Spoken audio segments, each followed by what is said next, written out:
Grace and peace to all who do the will of our Father in heaven. I must ask the audience, knowing that people probably will not even take this seriously or listen or agree or whatever, but I'm going to ask, is it really a coincidence that after 400 years, and it's being acknowledged by not just our Congress, but also by other nations, such as nations in Africa, acknowledging that 400 years ago, people were taken forcibly into captivity, into slavery, and into various parts of the world.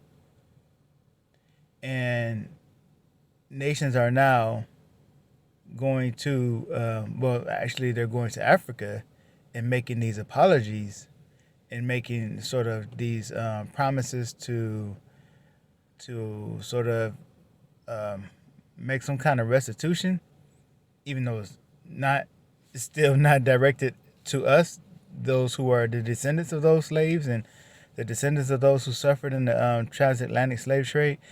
Even though it's not directed to us, which it should be, they're still acknowledging that something was done, that something happened 400 years ago, and that it was wrong. You have nations apologizing, so called. What good is an apology if you don't do something to make up for it? But they are acknowledging these things and acknowledging that it was a something that happened 400 years ago, and um, they are also, if you would pay attention to the news, you would notice that nations are also preparing for war. They're preparing for famine. They're preparing for all these hard times.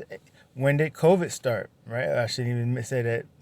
When did the coup start? I should say.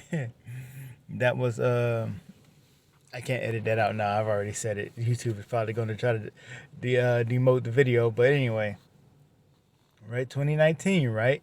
After our 400 years were served, all these things began to happen. And is it a coincidence that after 400 years you have all these things happening? Now, of course, people are just going to say, oh, well, there's always been war, there's always been famine, there's always been various sicknesses and things like that. I mean, it sure seems kind of odd to me, the timing of a lot of this happening so rapidly and happening so close together and all at the same time, really. And there's never been anything like the the Rona, right? there's has well, I guess if you go back far enough in history, you'll find certain pockets of things that were bad, but not like affecting the whole world. A illness affecting the whole world like this has. It's special and unique, and you have all these conditions. When you especially look at America, look at how America is being isolated, and America's allies are, well, former allies.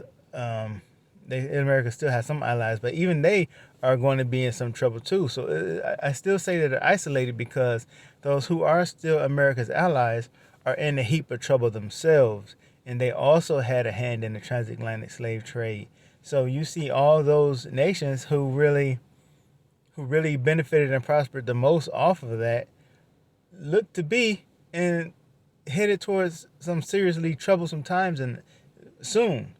And again, there's always just this sort of dismissive attitude about it, like it has nothing to do with the transatlantic slave trade, like it has nothing to do with the 400-year captivity of so-called African Americans and the those who were taken to other places in South America and Central America and other parts of the world. It's just like this denial. People just want to say that it has nothing to do with that, and to me, that's Pharaoh's heart being hardened. They refuse, like Biden, a slap in the face to us, offering money to Africa, probably to the same people who captured us and sold us into slavery, offering money to them, but not making any restitution to us. And it's just like another. They just can't, they just can't stop disrespecting us. And but the Most High is going to deal with it. I'm not mad about it. I have to fight my own flesh, and I have to fight my own um, feelings about it, and just say, He's going to deal with it. I just have to be patient and let it let it unfold the way He wants it to unfold. So I need to bring this video to a close. I thank you all for listening. May our Lord and Savior Jesus Christ bless you.